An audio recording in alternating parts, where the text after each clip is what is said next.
Listo, ahora sí el grupo de Heidi.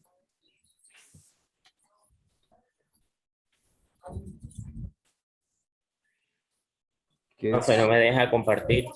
Espérate un segundo. Listo. Ya.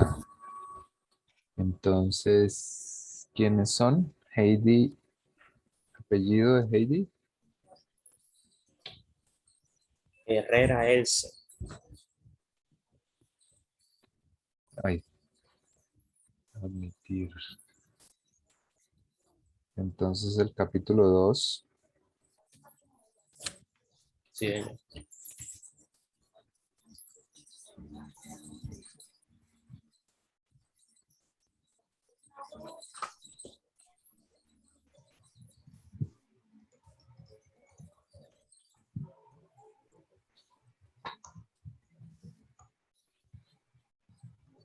Listo, cuando quieran.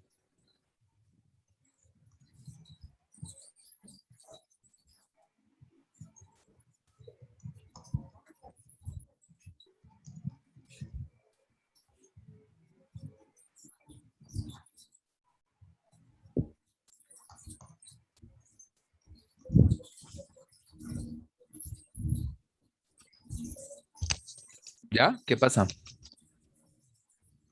compañera Heidi. Heidi no está. ¿No está? No ha Ok, llegado. pues déjeme ver, creo que está escribiendo por WhatsApp. Bueno, mientras estoy presentando, entonces, muy buenas tardes, Carlos y compañeros. A nosotros nos correspondió el capítulo 2 del libro llamado Casa y Universo. Ujú. Ok, ya nuestra compañera escribió y ya se va a reportar. ¿Empieza ella? Sí, Ah, ya correcto. está. Ya está pidiendo acceso. No se les olvide poner la cámara, Juan Camilo, Lina, Kalel.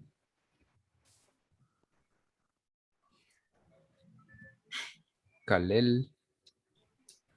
Listo, Heidi. Te estamos esperando. Cuando Bueno, pues quieras. eh, nosotros somos Juan Camilo, Javier y pues yo, Heidi, y vamos a hablar sobre el segundo capítulo. Em, pues la primera parte del capítulo 2 habla de la casa y el universo. Utiliza la casa como sinónimo de intimidad en el ámbito psicológico y literario. En esta parte del capítulo se divide el espacio en dos, la casa y el resto del universo. El autor habla de cómo las cosas resaltan gracias al contraste. Esto lo explica por medio de diferentes poemas. Los escritores de estos poemas se enfocan en el clima, principalmente en la nieve. Ellos explican cómo la nieve aumenta el valor del espacio interior que genera una casa, que pues basándonos en la teoría del contraste, que entre más nieve, más frío y más heladas, pues la casa se convierte en un lugar más acogedor, más cálido y más íntimo. Se menciona un poema del escritor Henry Bosco, en él narra una tempestad en la cual el personaje se refugia dentro de su hogar. El poema habla de cómo la casa juega un papel de madre, ya que lo protege del exterior y de las inclemencias del clima. Me gustó esta frase que dice, yo digo, madre mía, y pienso en ti, oh casa, casa de los bellos y oscuros estíos de mi infancia, de melancolía. También me gustó la que dice, la casa vivida no es una caja inerte, el espacio habitado trasciende el espacio geométrico, de Gastón Bachelard, que la encontramos en el capítulo 2. Estos escritores nos llevan a pensar y a recordar que la casa va más allá de lo tangible, que no es solo techo, paredes y piso, sino que al ser un espacio creado para habitar, se convertirá en un espacio de intimidad y de protección, en el que van a existir energía, recuerdos y sensaciones. Entonces, pues ya para finalizar, con la primera parte del segundo capítulo, los dejo con con este poema. Y la casa antigua, siento su roja tibieza, viene de los sentidos al espíritu, de Jean Watt. Très bien. Siguiente. Buenas tardes. Buenas tardes. Bueno, en el capítulo de la parte de las 5 a las 7, Gastón Bachelard nos señala que todos tenemos una casa natal y una casa soñada. La casa natal es la primera y aquella donde pasamos nuestros primeros días, nuestros primeros años de infancia y se queda todo grabado en nuestra mente, nuestros primeros años. Y la casa soñada es la que por tanto la diseñamos y la ubicamos y la habitamos cuando ya tenemos un futuro o pues, tenemos un futuro en los momentos de inconformidad. Esa morada no tiene ninguno de los defectos de la casa real. Listo. Bueno, también en este segundo capítulo de este libro se evidencia mucho lo que es la rama de la filosofía conocida como la dialéctica. Esta más que todo nos estudia los argumentos y pues los razonamientos de distintas percepciones. Y pues esto genera discusiones sobre el hábitat en donde habitamos, en donde vivimos y pues puede ser que sea un concepto para muchos como que muy simple y cerrado, el concepto de casa, o lo que influye el autor es que este concepto de casa sea mucho más abierto, o sea, que no sea un concepto solamente de que es un refugio o de un lugar que nos cura de cualquier clima, ya sea del sol, de la lluvia. Entonces, pues eso es lo que nos invita el autor, a que sea como más abierto y que tengamos un pensamiento como de un niño, un pensamiento en el cual va a ser inabarcable y pues es como si estuviera el cosmos dentro de nosotros, ¿sí? Y pues a eso nos invita más que todo. Pues cada uno de nosotros hemos habitado una casa desde nuestra infancia, nuestra primera casa, sin importar el estatus social. Puede ser una casa humilde, como la tenemos en la parte superior izquierda, o puede ser una choza, puede ser un palacio. Independientemente de eso, lo que nos invita el autor es que ese espacio en el cual hemos estado siempre ha estado en nuestro pensamiento, en nuestra mente, siempre se queda como que acumulado allí y pues eso genera que como que todo el universo está dentro de nosotros. Por lo tanto, nosotros también llegamos a ser como que un hábitat en el cual se queda guardado todos esos recuerdos. Y además eso nos permite de que podamos como que sentirnos más a gusto y podamos decidir sobre cuál es el lugar que realmente anhelamos. Porque hay un pedazo de la lectura en el cual existe una discordia entre una persona que vive en un palacio y la que vive en una choza, ¿sí? Entonces, pues, el que vive en una choza decide estar como la persona en un palacio y viceversa.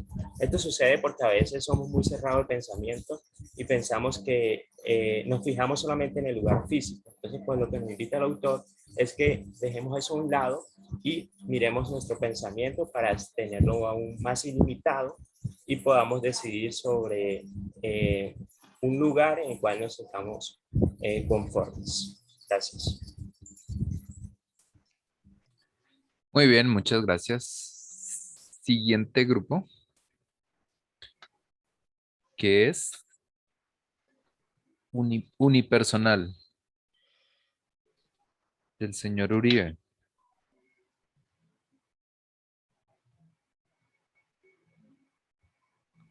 Bueno, ahí me tocó el capítulo 3, el cajón, los cofres y los armarios. En este capítulo se habla el autor, o bueno, habla sobre la metáfora, las imágenes y la imaginación, dando a entender sobre que los cajones son eh, una metáfora sobre el orden en el cual por, por fuera tienen, por fuera dan a entender que no se sabe qué tiene por dentro, entonces genera como una imaginación y Ponlo es... ponlo en visualización completa. ¿Cómo me pones eso? ¿Cómo? ¿Cómo me pones? Perdón, Acá. No, en el siguiente. perdón. Bueno, ahí quedó bien. Entonces se tiene como una metáfora y una imagen, ¿sí? Entonces compara entre una metáfora y una imagen, en la que una imagen es como más realista y una metáfora da como, al revés, perdón, como una imagen da como hace entender y La metáfora es como más...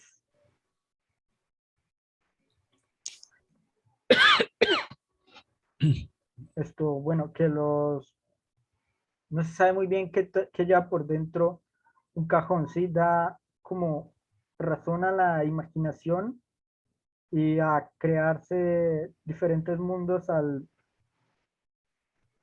ver cajones. Al hablar de los armarios, los representa como una belleza, porque, bueno, habla que son una belleza. También habla sobre la, la palabra armario que creó del francés, que tiene el sonido de la palabra armario en francés tiene cierta armonía en la que los poetas no quieren mencionar la A porque le quita la armonía. Entonces, habla del armario como un objeto que crea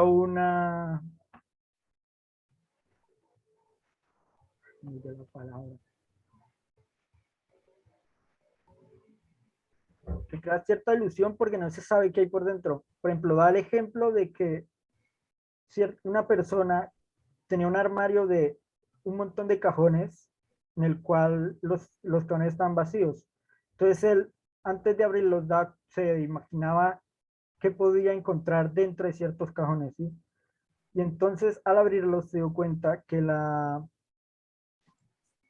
sirvienta que él tenía llenó esos cajones de comida y de diferentes objetos de la cocina. Entonces dio a entender como una diferente imaginación. Y al hablar de los cofres, cuenta la historia sobre un papá y su hija, que la hija cumplía años. Entonces el papá estaba pensando en un regalo. No sabía si darle una carta o un cofre. Entonces él pensó, al de explicar que al dar el cofre, cerrado el cofre es un objeto nada más que ocupa un espacio, ¿sí? Y al abrirlo, da a pensar sobre una dimensión diferente porque puede guardar los secretos, los pensamientos y todas las cosas de sus personales de su hija.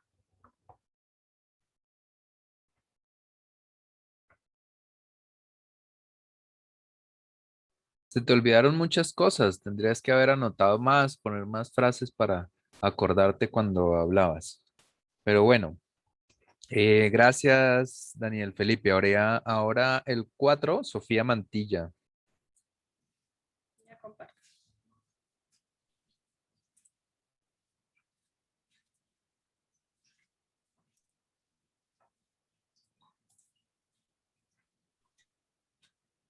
¿Ya se ve? No, ya. Bueno,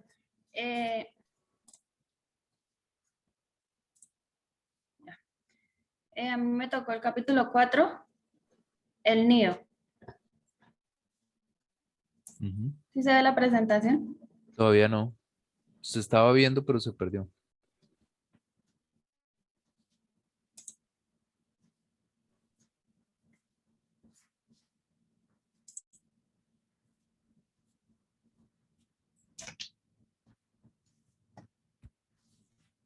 Ahí se ¿Ahora ve. sí? Ah, ahora sí. Bueno, mi capítulo se llama El nido. Yo del capítulo pues saqué unos pedacitos que les voy a leer, que dice, ya el árbol tiene el honor de albergar un nido, partícipe en su misterio. El árbol ya es para él un refugio. En este capítulo pues nos habla de cómo se asemeja los nidos con la vivienda. Entonces yo hice un análisis que dice, analicé este capítulo como el hombre está estrechamente relacionado con el habitar, considerando algo tan abstracto como la vida misma, ya que es tan cambiante y se modifica a través del tiempo. Vemos cómo el nido la morada de los pájaros, les brinda calor, protección y comodidad, que se asocia con las casas o viviendas del hombre, que independientemente a su forma, tamaño o color, también busca protección, calor y tranquilidad. Yo saqué cuatro frases que me parecieron como importantes, que dicen, porque no hay hombre que haya sabido hacer para él y sus hijos un edificio tan pulido como el que estos pequeños animales hacen para ellos. Van Gogh dijo, la choza con su techo de juncos me ha hecho pensar en el nido de los reyesuelos.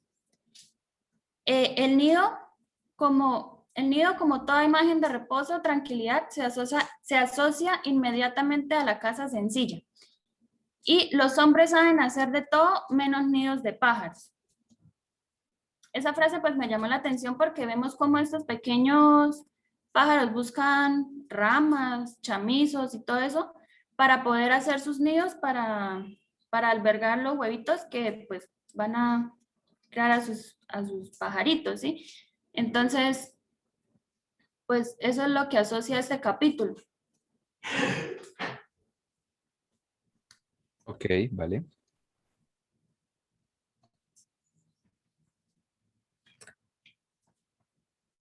Ay, me puede hacer el favor y me saca. Claro, con gusto. Gracias. Ya no me acuerdo. Ah, sí, ya. Bien. Sofía, Sergio y Kevin.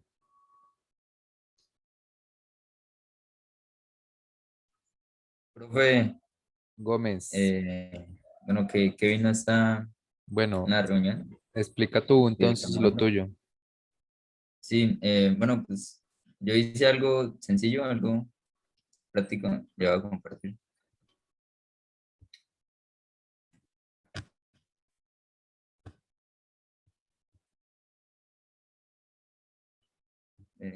Creo que ya estoy compartiendo. Sí. Ah, ok. Bueno, mi nombre es Sergio y mi otro compañero Kevin no está. Me tocó el capítulo 5, La Concha. Bueno, el autor tiene una referencia que es la concha. Él vio la belleza del interior eh, y él dice que todo empieza desde algo, que puede empezar desde algo tan mínimo y que lo más importante es la imaginación. Hay un pedazo donde dice que de algo tan mínimo pueden salir seres asombrosos y grandes incluso. Eh, él se da cuenta que la concha tiene una geometría muy bien solidificada. Y ahí adjuntó un texto, si tiene un texto del capítulo, dice lo bello, lo grande, dilatan los gérmenes, que lo grande surja de lo pequeño, como mostraremos más tarde, una de las fuerzas de la miniatura. Y más adelante sigue hablando un poco más de la concha y, y de su geometría, ¿sí? Dice, volví a citar un pedazo del texto, dice, parece que para el poeta, gran cartesiano, la concha es una verdad de geometría animal bien solidificada, por lo tanto clara y distinta. Ya, profe. Ok.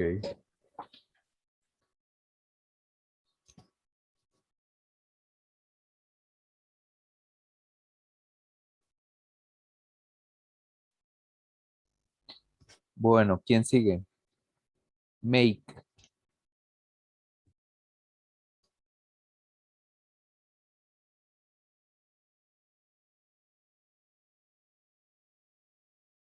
Buenas tardes, Hola, Make. soy May Camacho y me correspondió el capítulo 6. Este capítulo trata sobre un lugar que muchas de las personas ignorarían en una casa, por la particularidad del espacio, que son los rincones. Cuando nos referimos a los rincones de una casa, lo primero que pensamos es que es un lugar solitario, oscuro y reducido. En otras palabras, tiene una marca negativa. Pero si nos ponemos a detallar sobre lo que representa esos rincones, nos daríamos cuenta de que esos lugares poco valorados han sido nuestros refugios durante esos momentos en los cuales uno desea escapar de la vida real. Esos rincones nos llevan a un mundo imaginario, que es nuestro ser interior, que trae con ello ideas, recuerdos, emociones, entre otras cosas. Por ejemplo, nuestros cuartos, que representan un lugar íntimo y seguro, donde no nos juzgan, nos inspira y podemos expresarnos. Y es tanta la seguridad que sentimos, es transmitida a la realidad, como son los colores de las paredes, las imágenes, las puertas, etcétera, y hasta en nosotros mismos.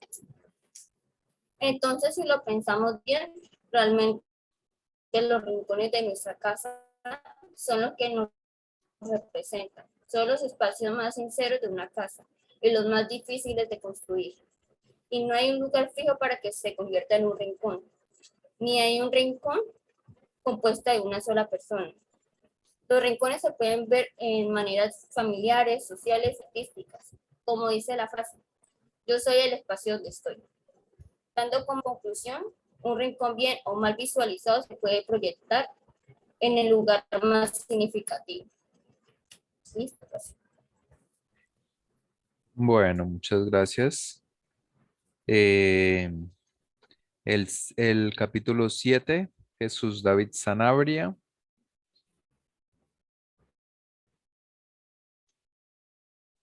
Steven Bautista.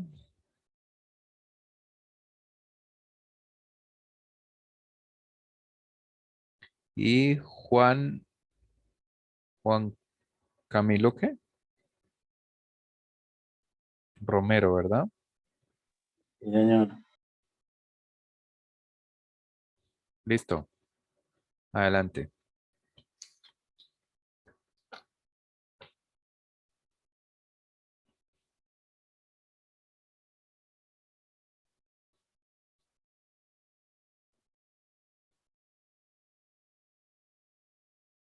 Adelante. Jesús no está por ahí, profe. No, no sé, no lo veo. Ay, no, mira que no entró. Mm, que iba a poner las diapositivas, profe. Carlos. Carlos, perdón. Bueno, pues que la ponga Steven o que las pones tú, quien sea. Un momento ya.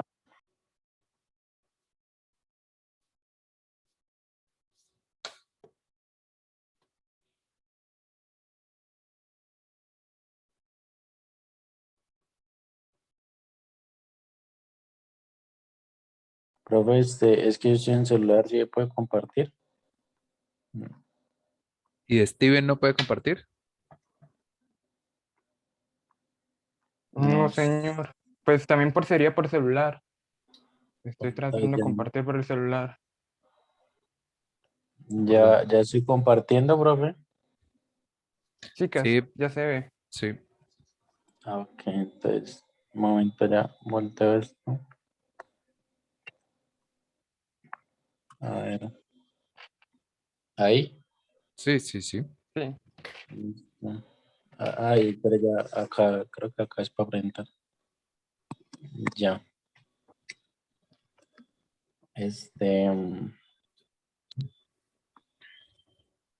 Bueno, profe, nosotros nos tocó el capítulo de la miniatura.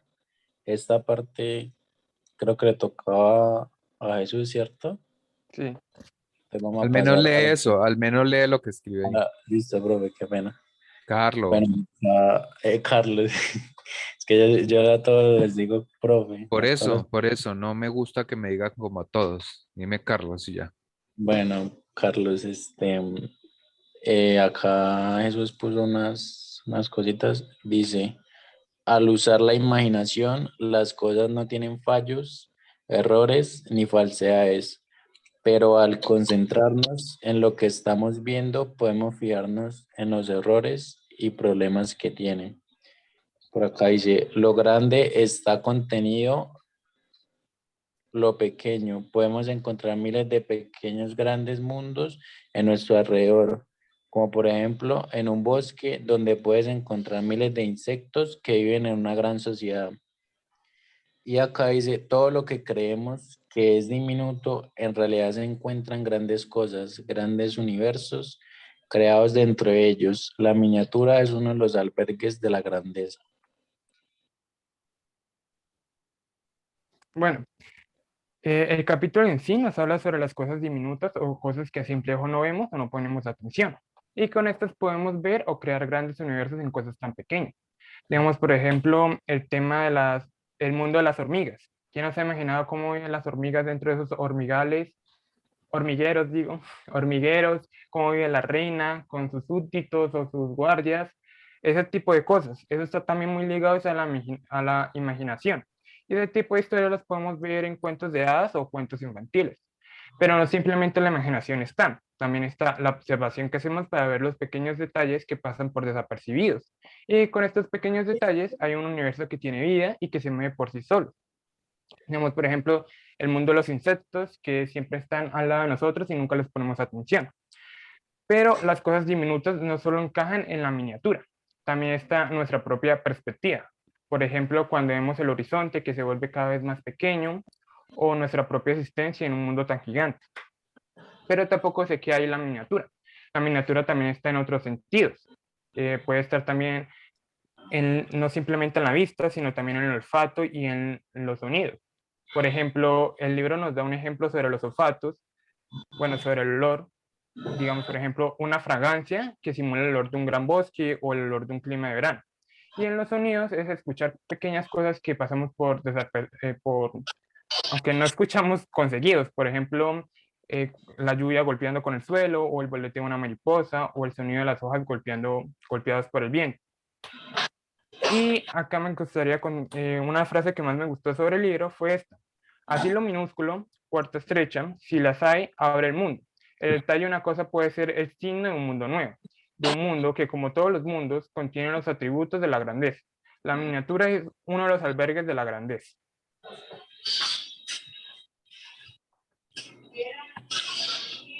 Bueno, profe, por acá yo puse también unas ideas de lo que trataba el escrito. Por acá puse la importancia de la imaginación y cómo es su comprensión por cada punto de vista. Bueno, esto lo puse porque ahí en una parte decía que cada quien veía las cosas diferentes, ¿sí? Decía que, por ejemplo, el escritor escribe algo, pero el lector lo podría interpretar de alguna forma, el filósofo de otra y así. Entonces, eso va con la siguiente que dice, cada persona ve las cosas de manera diferente. En este caso, la casa en miniatura, ahí hablaban de una casa dentro de un garbanzo, algo así. De eso hablan y pues los diferentes puntos de vista de cada uno de ellos. La representación es solo un medio para comunicar lo que lo que nuestra imaginación crea. Pues bueno, ahí mismo la frase lo dice, la imaginación, nosotros imaginamos y ya por medio de varias formas podemos representar eso a las demás personas. Acá una frase de Gerard de Nerval que dice, yo creo que la imaginación humana no ha inventado nada que no sea cierto en este mundo o en los otros. Bueno, acá pues yo estoy muy de acuerdo con lo que dice Gerald porque todo lo que el ser humano ha imaginado lo ha hecho pues realidad. Por ejemplo, antes cuando no habían aviones, cuando no existía todo eso, a alguien le parecía loco, por ejemplo, coger algo así, ponerle unas alas y que pueda volar, así como los animales, pues eso ya ahora sí existe, al igual que los barcos y todo eso. Entonces yo estoy pues de acuerdo con esta frase de Gerald Dice, la miniatura literaria valuada se usa palabras ordinarias para describir algo profundo. Por acá el autor describía algo que dijo un botánico, describiendo como un tipo de flor, y pues lo hacía de manera muy profunda, describiendo su aroma, su contextura, todo eso, pero con unas palabras pues que hacía de algo pues pequeño, al lector pues le parecía algo muy grande. Por ejemplo, a mí al leerlo, lo grande sale de lo pequeño. Bueno, pues ahí con lo que les decía, lo de la descripción de la flor. Imaginación es igual a liberación, que nosotros pues tenemos esta liberación al momento de imaginar, o sea, podemos imaginar lo que queramos, lo que nos ocurra. Y pues ahí con esto me acuerdo de que decía en una parte que una persona que estaba en la cárcel pintó un paisaje, pintó un trencito y un túnel. Y pues él decía pues que se iba a subir a ese tren y se iba a ir a volar de la cárcel. Él se imaginaba eso y pues los carceleros pues se reían y todo eso, pero pues ahí dice que un día el man se subió al trencito y se fue por el túnel. Acá dice, el detalle de una cosa puede ser el signo de un mundo nuevo, de un mundo que como todos los mundos contiene los atributos de la grandeza. Y pues acá puse unos ejemplos como lo mencionaba mi compañero, que pues el mundo pues de las hormigas, y también puse el mundo de las bacterias que a través del microscopio se ve pues a detalle y pues son mundos nuevos. Y eso, profe. Carlos. Carlos, ay, me va a ser difícil acostumbrarme. Qué Bueno, pena. listo. Carlos. Siguiente. Muchas gracias. A ustedes.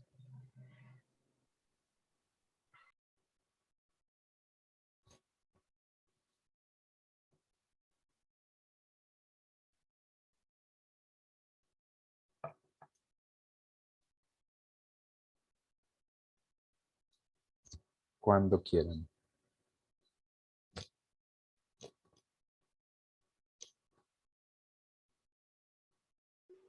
Profe, qué pena, ¿esto se ve? Sí. Carlos. Carlos, qué pena. Sí. Esto, Ponlo en bueno, presentación y dale. ya. ¿Listo? Sí.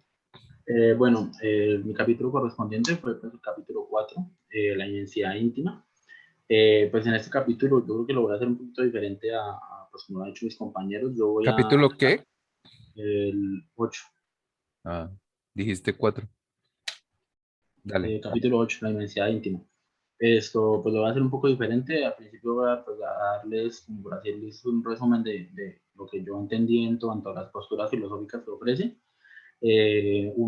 Pues ahí, de acuerdo a lo que yo voy hablando, pues van a poder ver en las frases pues, que puse cierta coherencia en cuanto a lo que voy explicando, y al final pues voy a dar una conclusión que él mismo da de acuerdo al título. Toda la exposición pues la voy a hacer en torno al título como tal, que es pues la idea que él quiere transmitir. En primera instancia pues me parece destacar que el autor se enfoca en hacer, hacer uso de la obra de varios otros autores, pues para comparar o contextualizar lo que es esta idea de inmensidad íntima, dentro de los cuales pues hay dos autores en los cuales me centro, que son Pierre-Jean Jaimbo, que es un autor de un libro, el cual él toma como ejemplo donde expone la inmensidad de lo que es el bosque, donde describe el bosque como un ser vivo dotado de una, por así decirlo, de características casi de una deidad, de una vejez. Es un elemento como que nos lleva a un espacio infinito, pero cuyo infinito o cuyas características son únicamente interpretables de acuerdo a lo íntimo que es pues aquel ser que se está dando a la tarea de interpretar o de verse bajo los efectos que ofrece la inmensidad de, digamos, lo que es el bosque. Por otro lado, que ya pues de manera más interesante y que pues me llama mucho la atención es cómo expone también la obra del autor Baudelaire. pues las personas que pues, de pronto conozcan a Baudelaire o gracias al autor, que lo explica muy bien, él nos muestra cómo en la obra de pues, este autor existía una palabra muy característica de él, que era la palabra basto. Entonces, esta palabra nos da pues una contextualización muy asertiva de lo que viene haciendo, lo que viene intentando hacer este mismo autor con ese título, y es demostrar que a pesar de que el mundo y muchas cosas dentro de este pues sean, muchas estén dotadas de alguna inmensidad de características muy intangibles, la única unidad de medida o el único que puede dar interpretación a esta inmensidad pues es el mismo ser humano consciente o la misma entidad que lo percibe. Entonces, todo esto, correspondencia, lo tangible y lo intangible, es un conjunto como de correspondencias en donde todo depende de la perspectiva de la persona que lo mide. Entonces, de acuerdo a esto, pues como argumento final, tras haber hecho pues, todas esas comparaciones, él afirma esto como conclusión. Nosotros descubrimos aquí que la inmensidad en el aspecto íntimo es una intensidad de ser, la intensidad de un ser que se desarrolla en una vasta perspectiva de intensidad íntima. En su principio, las correspondencias acogen la inmensidad del mundo y la transforman en una inmensidad de nuestro ser íntimo. Con esto pues finalizamos y pues en cuanto a la cuestión de Baudelaire, el uso de la palabra vasto iba en cuanto a que usualmente este autor utilizaba esa palabra como adjetivo para describir cosas que no son infinitas. Doy un ejemplo, digamos, un vasto comedor. Entonces, la percepción del comedor de él era vasta en cuanto a le daba una característica íntima, algo tangible, pero al utilizar la palabra vasta le daba al autor la libertad de imaginar un comedor con unas características que independientemente de la persona serían el significado de vasto. Eso es más o menos como el argumento filosófico que utiliza pues, en todo este capítulo. Muy bien. ¿Y Lina? Lina López. Yo no me pude contactar con mi compañera, entonces lo hice, la verdad, solo, profe. Qué pena. Carlos, joven. Carlos, qué pena. Lina. Lina. Lina López. Deja de compartir. Lina. Hola, Lina. ¿Estás o no estás? Lina, Lina, Lina. ¿Ven? Por eso no se puede sin cámara también. No sabe uno Profe, si están o no están. ¿Ah? digo, Carlos, creo que queda menos de un minuto. Sí, sí, sí, queda muy poquito, pero estoy esperando que Lina conteste. Y Steven Bautista apagó la cámara y Samuel Sepúlveda también y Lina también. Y Lina no contesta. A la 1, a las 2 y a las 3. Bueno, ya en 2 minutos los convoco. Chao.